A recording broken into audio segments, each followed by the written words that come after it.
చింతలపూడి అండి. మాది పెదకూరపాడు కాన్స్టిట్యున్సీ, పల్నాడు జిల్లా అండి.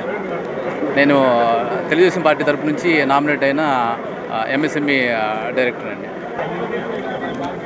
Medical Andhra Pradesh micro, medium and small enterprises development corporation డైరెక్టర్గా నియమించబడడానికి ప్రధానమైన కారణం మా శాసనసభ్యులైన శ్రీ భాష్యం ప్రవీణ్ గారండి.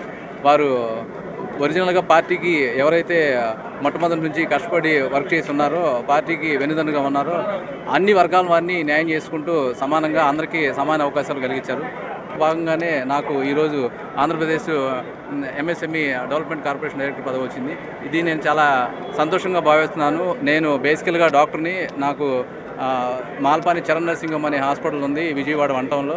మా స్వగ్రామం పెదకూరపాడు కాన్స్టిట్యున్సీ నుంచి, పల్నాడు జిల్లా నుంచి నేను డైరెక్టర్గా ఎంఎస్ఎంఈకి మా ఎమ్మెల్యే గారు ప్రోత్సాహంతో, శ్రీ ముఖ్యమంత్రి చంద్రబాబు నాయుడు గారు, ప్లస్ ఈ జనసేనకు సంబంధించి కొణిదెల పవన్ కళ్యాణ్ గారు, ఐటీ మినిస్టర్ మన నారా లోకేష్ గారి వారి వల్ల మాత్రమే ఈ పదవి నాకు వచ్చిందనేటువంటిది నేను భావిస్తూ ఉన్నాను. మాది వినుకొండ నియోజకవర్గం, పల్నాడు జిల్లా, ముప్పాల గ్రామం.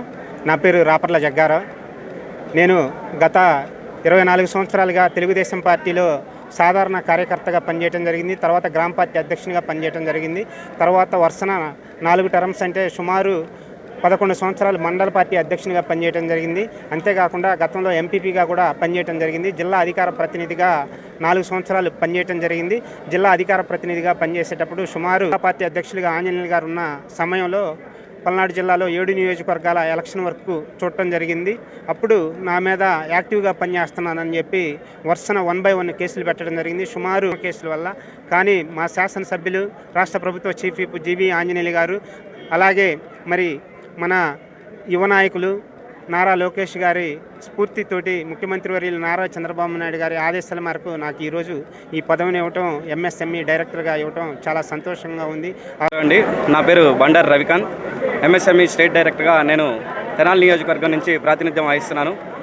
ఏదైతే చంద్రబాబు నాయుడు గారు, పవన్ కళ్యాణ్ గారు, అట్లానే మా స్థానిక శాసనసభ్యులు, రాష్ట్ర మంత్రివర్యులు నాదెండ్ల మనోహర్ గారు, కొండపల్లి శ్రీనివాస్ గారు ఏదైతే ఎంఎస్ఎంఈకి సంబంధించి రాష్ట్ర మంత్రిగా ఉన్నారో, మా చైర్మన్ అయినటువంటి తమ్మారెడ్డి శివశంకర్ గారు, అందరూ కూడా మా మీద ఎంతో గౌరవంతో, బాధ్యతతో వాళ్ళు మమ్మల్ని అందరినీ కూడా నమ్మి మాకు ఈ పదవిని అప్పచెప్పడం జరిగింది.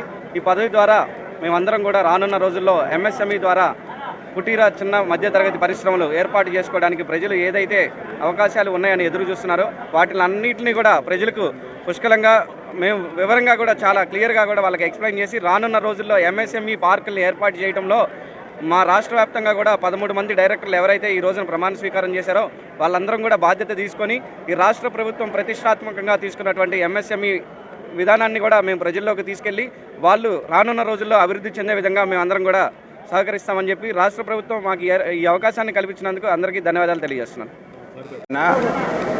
రాప్తాడు నియోజకవర్గం, అనంతపురం జిల్లా.